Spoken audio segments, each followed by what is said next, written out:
I want to thank you all for joining us. I think we're off to a brilliant start. It's little touches like this that tell you about luxury. Everybody's sitting under their own names, so you can identify them. Today we're going to attempt to talk about the role of cultural heritage in shaping contemporary art and design, the intersection of craftsmanship and technology, the need to innovate, to compete globally.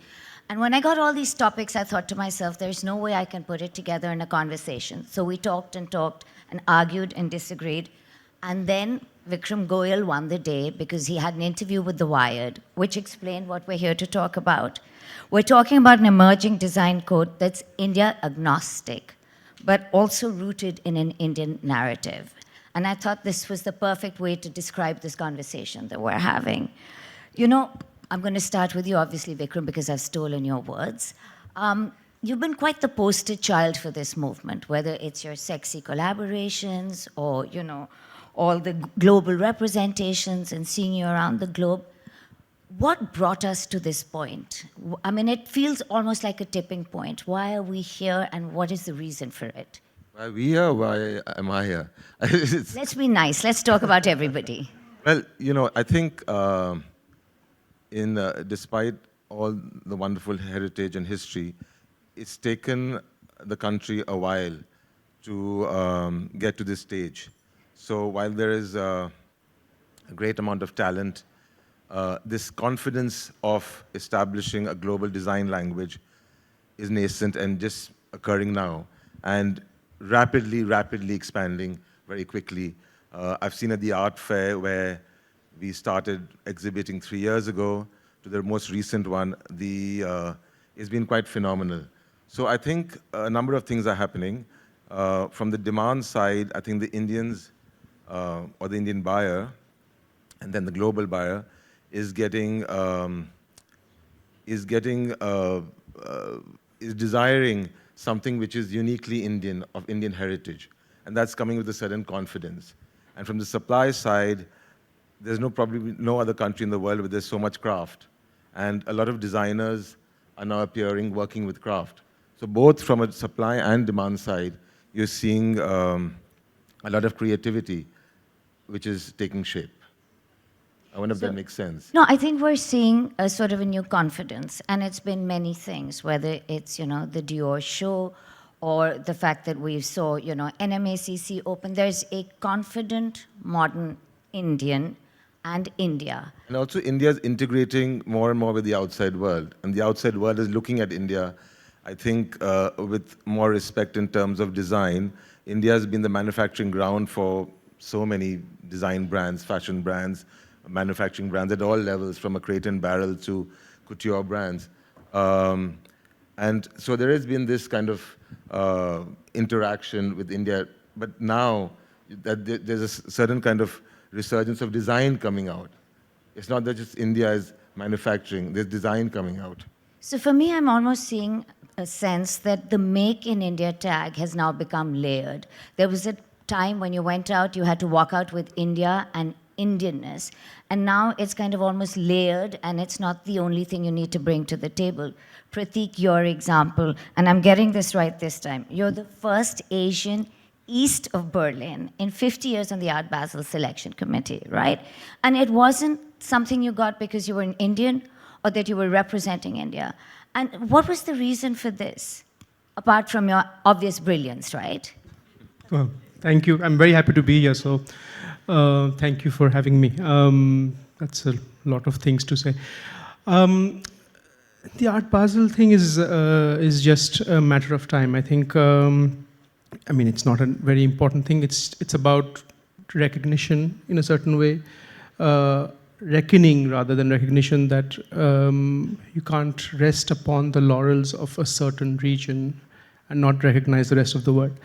Also, I think most international institutions are completely out of their depth because the world has focused so much for so long on the Western, and places like India have been the production houses, but also sources of inspiration, but not in the forefront.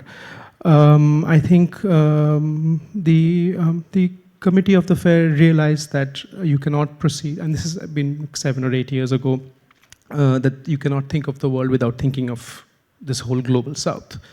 And it's very quickly changing from a, how do you say, a NATO Western perspective to a global perspective. And truly globalization is here in a way. No, but you did mention that one of the reasons we're not seeing boundaries is that the concerns of arts and of artists, of arts, of the creatives, is becoming the same. Global. Yeah, the world is becoming smaller. Absolutely. I think when we spoke that day, I think one of the key things that we kind of touched upon is about how concerns of artists and makers are not restricted to their regions. They're talking a language that is equally important and relevant in all corners of the world. So whether it's about ecology, about gender, about sexuality, the body, about like indigenous heritages, about politics, about conflict. These are concerns that are global and relevant and extremely how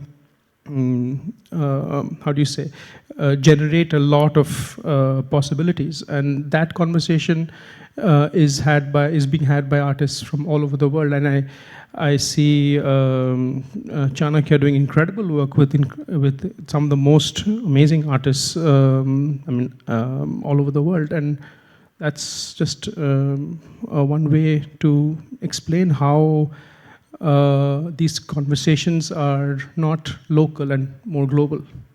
So, I mean, I keep hearing when we talked that we talk about it as a new language, and it's literally my favorite thing as a journalist to try and put this as a conversation or creation of a new language. And Philippe, you actually said that. You said, you know, the intersection of traditional craft and modern technology is the vision of Maison Aneka. You talked about building a new language. Give us the example of how you're working with both and how you're translating this into a language maybe free of any kind of punctuation at the moment. So Aneka is based on the heritage, not of India, but on the relationship between France and India. And in a way, it is who we are, because my partner is Indian, and our company is really between Paris and Mumbai. So how do we do it? We talk a lot about languages, so people has to understand what means language. Language is a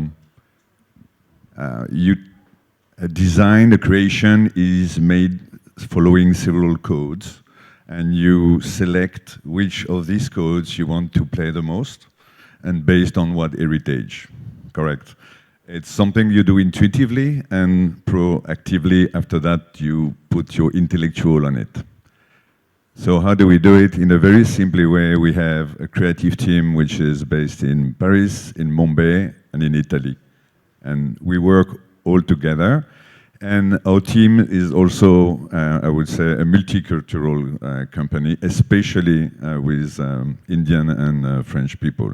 So we own our own style ourselves. This is, for me, the best way to explain how we do it. You know, this multicultural moment, I think, was best defined by the show that Dior had. I want to be honest, I was out of the country, and I was not sure it was a Dior show, but I knew it was a Chanakya school show. And I mean, it was just a great moment for me when I finally put in all the dots and read various journalists on it. But I mean, it was the most iconic collaboration that sort of broke a lot of rules. A nearly 50-foot installation on the gateway of India. You articulated every time there was like 300 artisans that did the work. Why was it so important for you to bring this to the forefront and to sort of dismantle the traditional hierarchies between, you know, art and craft? Why was it so important to be rewritten and reimagined? Thank you, Nonita, and it's wonderful to be here. Thank you for having me. I think for us, the Dior show was really a coming together of a very aligned vision of a cross-cultural dialogue that honors, you know, artisanal legacies.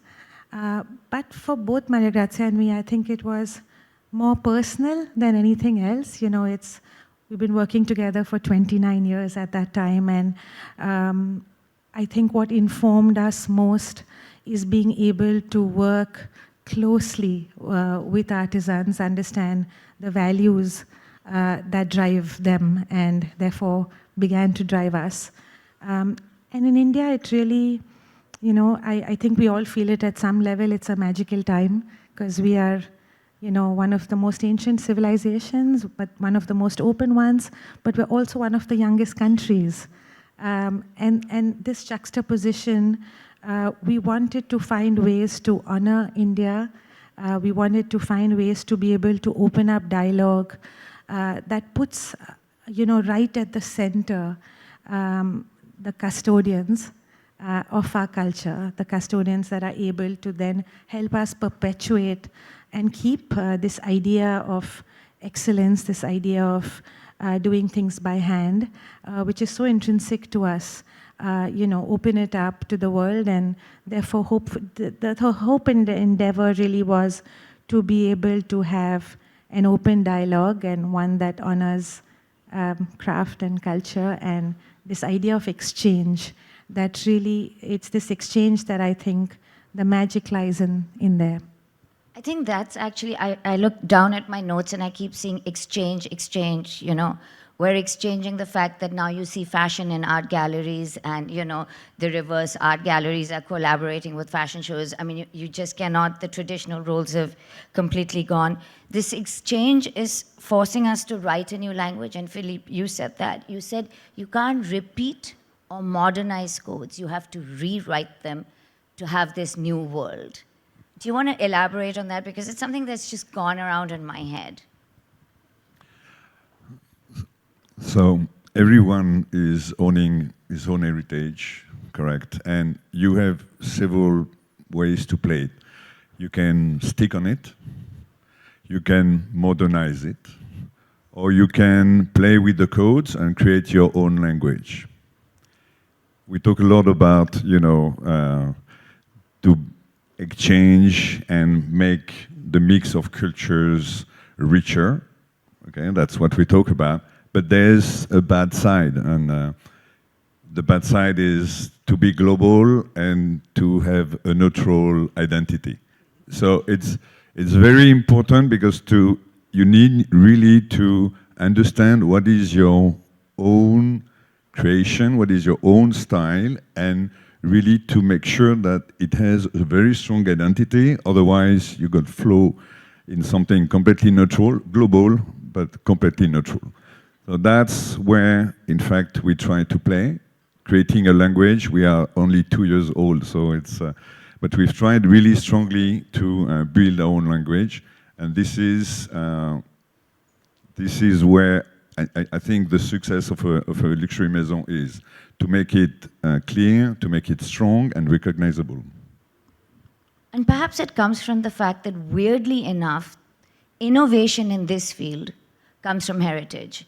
And Vikram, you talk about that. It's what you've done with Repose, the lovely, lovely inspiration from the charpai, playing with cane. Can you tell me how important this innovation is in this new design code, and how are you sort of, making it your own? Because it's very unique in this new code that we're trying to identify. Well, for us, it's very important that we work with Indian craft, but give it, the design is Indian agnostic for us to be relevant in an international world. There are a number of wooden elephants coming out of India and so on and so forth. And there's a lot of crafts coming out. Some people are better at some than others. But design has to be relevant to me internationally. And you can say why there's a big market in India. But for me, from a both intellectual point of view and a commercial point of view, it makes sense to play on a global playing field. And for me, design is the important fundamental driver of that. So talk us through some of the work that you just, exhibited, the metal work, how you made it, how you draw from the tradition. And so we work in sheet metal. Most metal studios work in cast metal. And we are able to work in sheet metal in India because there is a tradition of sheet metal with surface decoration, with ritual vessels. So there is a history. There are artisans here, intergenerational artisans, who you're able to tap into that reservoir to get your work done.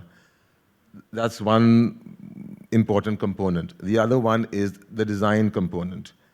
And the third is how you display it. When I show at PAD, which is a show in London, and an exhibit with Nilufar, it's to what we display is very abstract, minimal, brutalist, contained.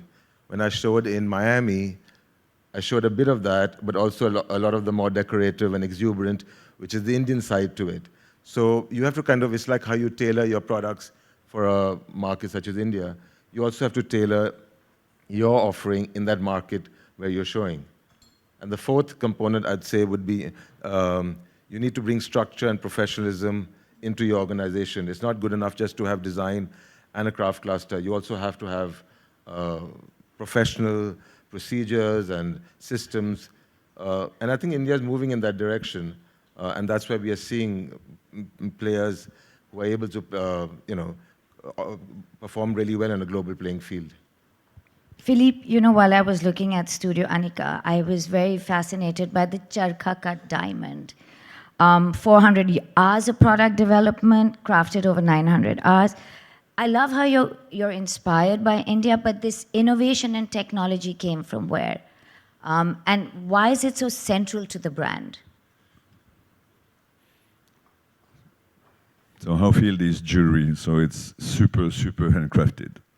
I would say the secret today of, I would say, the new play of luxury is really to have a very strong combination between the design, the creation, the handcrafting, and the technology. So you're talking about the shaka. Shaka is based on, the symbol, which is typically Indian.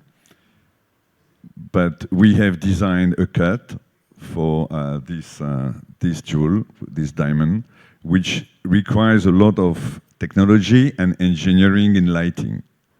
So this is something we completely integrate in our way of working. So the way we work is not, you have a creation guy making some sketch and then giving that to the atelier and then giving that to the lapidaire.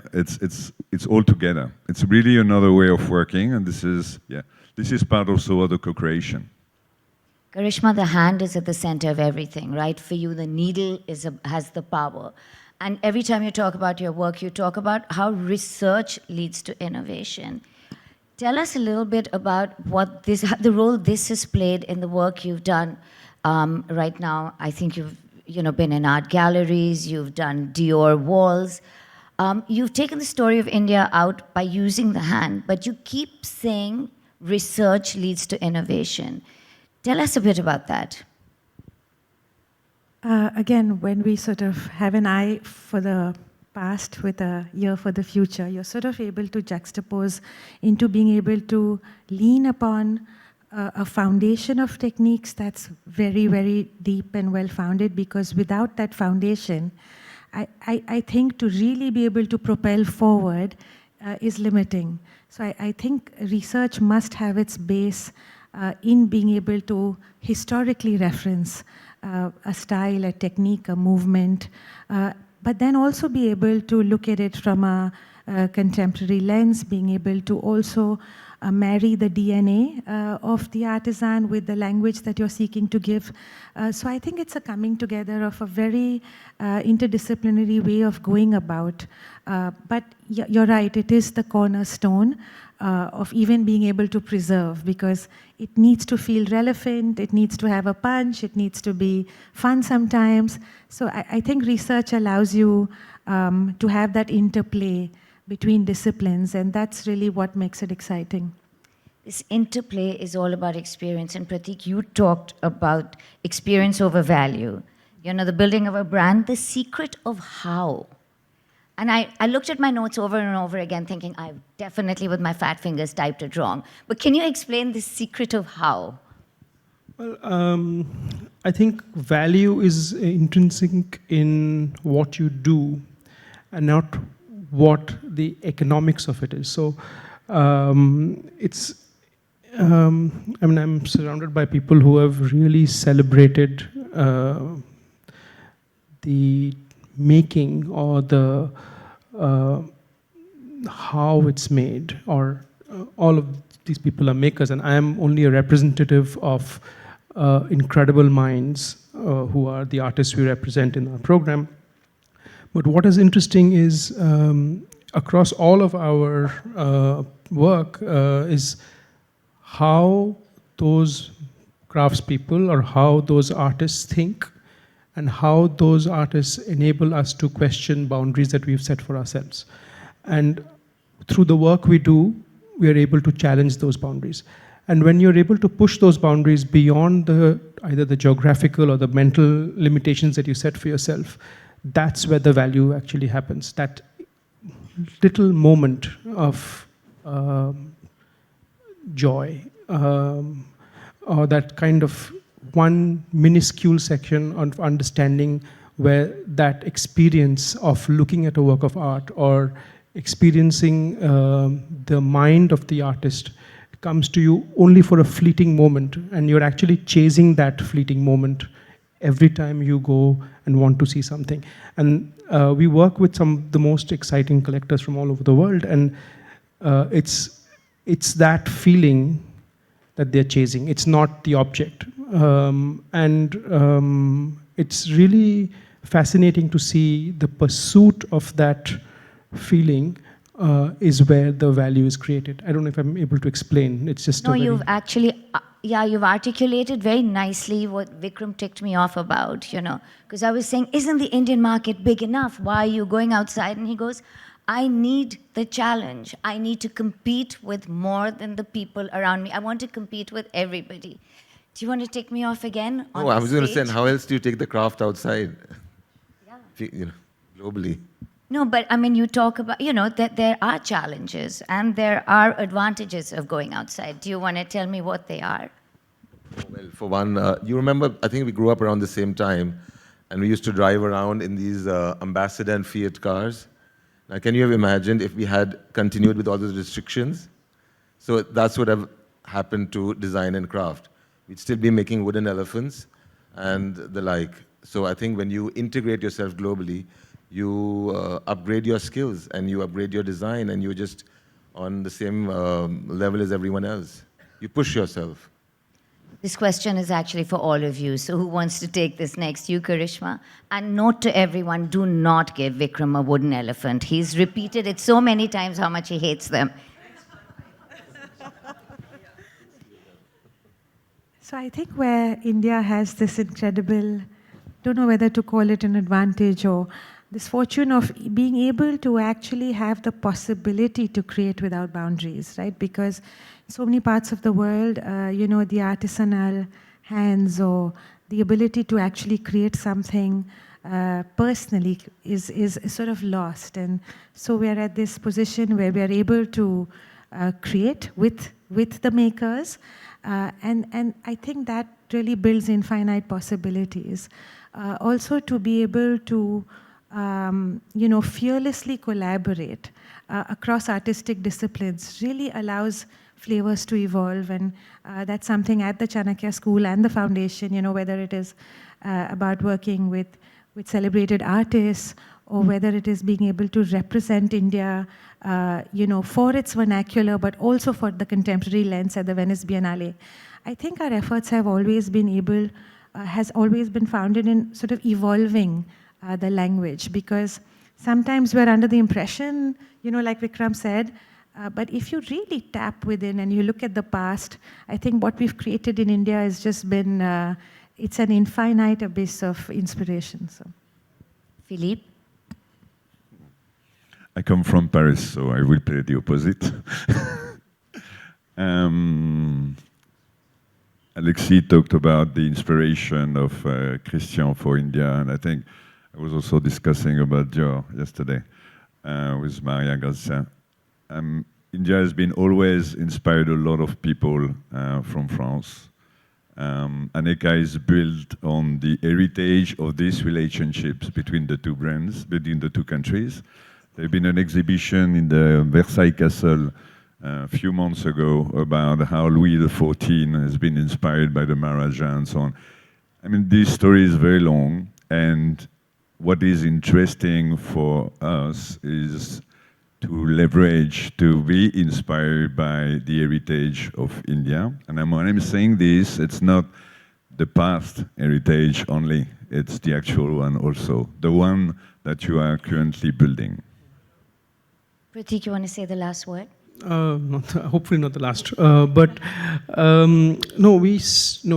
many of you who may not know, we are from Calcutta. I'm from Calcutta, and my wife and I started the gallery together. And Calcutta is, of course, to the far furthest away from Bombay and Delhi and all of that.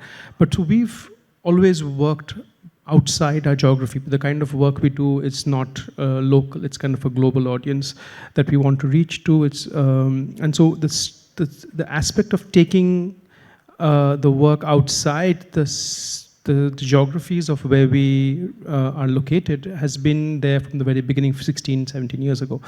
I think the ambition or the confidence that you have in the voices that you're representing, as long as one is thinking about that and how relevant that conversation is in today's world, and you take that outside, and then you realize after a few years that yes, it's about time that one considers that, but that conversation has already been happening for many years. For example, just to give you last month, one of our artists, Camp, it's a collective, they opened a solo at MoMA, and it's surprising, but it's true. This is the first ever South Asian artist to have opened a solo in MoMA ever. So they have a lot of catching up to do. But at the same time, it's about time that these conversations and these collaborations in the future takes place, because that is where the true value lies. So, in conclusion, I'd like to say that we're building on an India moment while you write a language without rules. I think it's a period of discovery being driven by creatives like you. But most of all, for me, what feels really special is that I think beautiful things will find a way to unite us in a world that's maybe struggling to find harmony. And there's no greater thought than that. Thank you for this wonderful conversation. Thank you. Thank you.